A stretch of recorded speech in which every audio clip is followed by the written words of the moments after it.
What if my life gets worse after I quit smoking weed, after I quit using nicotine products? What if life actually gets worse? We've had this conversation before on the channel. This is a mindset. And you have to recognize there's two sides to this fear factor. There's the fear of what if I quit and my life doesn't get better? But then there's also the fear of what if I continue using this drug? What if I continue using this substance? What is my life going to look like if I continue down this path? Now, I think there's an underlying subconscious fear too, and this one I know is definitely one that I experienced. When you quit an addiction, when you quit smoking weed, when you quit using nicotine, and you have all these reasons why you want to quit, you want to improve your physical health, you want to improve your financial health, you want to improve your relationships with other people, you want to focus more on your hobbies, that is going to inherently require some degree of work. And I know in the beginning for me, getting high was relatively easy, right? Retreating to nicotine was relatively easy. Retreating to adult media content, relatively easy. But if I'm going to quit and now in theory go work on all of those goals, all of those reasons why I quit, that's going to require a bit of work for me. And to be honest, I think in the beginning I was kind of afraid of that work that I had to go put into making my life better. And I wonder if this person who asked me this question is in a similar situation or coming from a similar place. Are you scared of change? Are you scared what your life is going to look like if you don't change? Are you scared of the work that you might have to put into your sobriety and recovery process to get there? What is it actually that you're afraid of? Because I think a lot of times when we're talking about addiction, there's a lot of confusion as to what it is we're actually afraid of.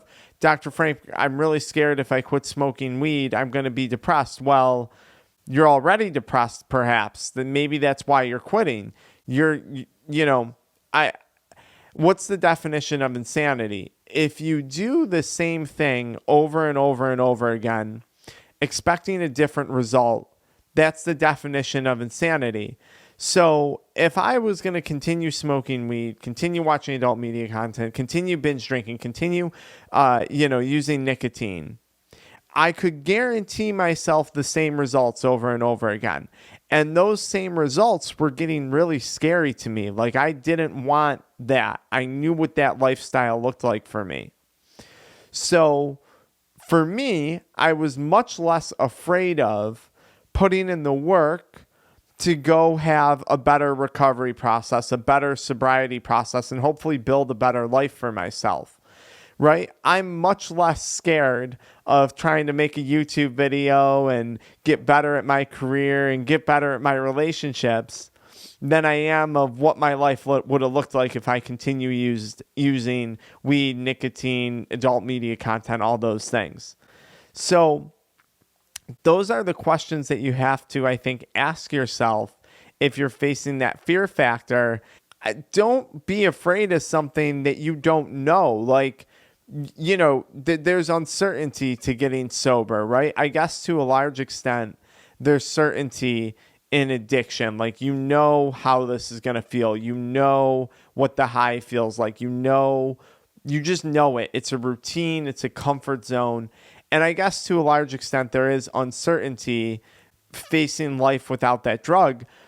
But that's okay. That's a good thing. Change is what you're actually craving. That's why you're quitting. You're just probably not used to making a change at this point in your life. So that's new. That's uncertainty. And it makes sense that there would be some fear associated with that.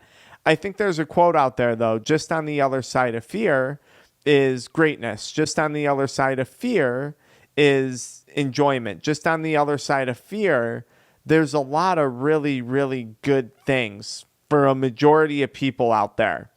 And I could say I'm a living example of that. Just on the other side of fear for me was starting a YouTube channel. Just on the other side of fear for me was getting involved in a marriage. And don't get me wrong, those things are scary. They're intimidating.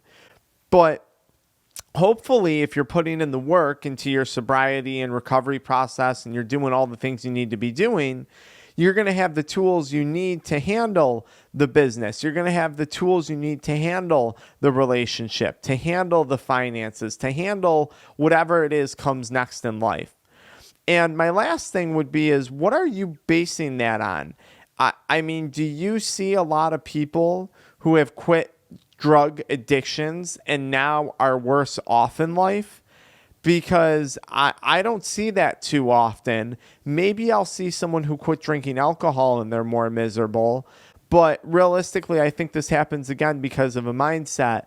This person is under the impression that they made a sacrifice, that they gave something up, and they become miserable about that for years. We see this in people who quit smoking cigarettes too.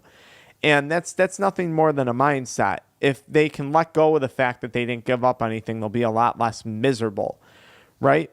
So where is that coming from? I think that would be my last point to this. Where is that fear coming from? Is that some irrational thought that the addictive voice in your brain is implanting in you to try and keep you addicted, to try and keep you hooked? That's my guess. Or are you basing that on someone else's experience? Because addiction is a very unique experience. Addiction is a very personal experience. So if you're basing it on someone else's journey with addiction, don't, because you'd be doing yourself a huge disservice. So I think we got to figure out where those thoughts are coming from and kind of break them down a little bit deeper. If you guys have more questions about fear and quitting addictions, or, would like to tell me about your biggest fears when it came to quitting smoking weed, quitting vaping, quitting nicotine, quitting watching porn, quitting drinking, let me know in the comments down below so I can make more video reactions to it. I really love having these types of discussions with you guys because these were thoughts that I had in my own brain.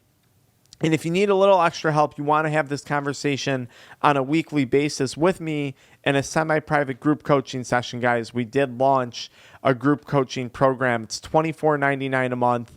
That's a huge savings compared to the one-on-one coaching, which is $250 per session. So be sure to check out the links below.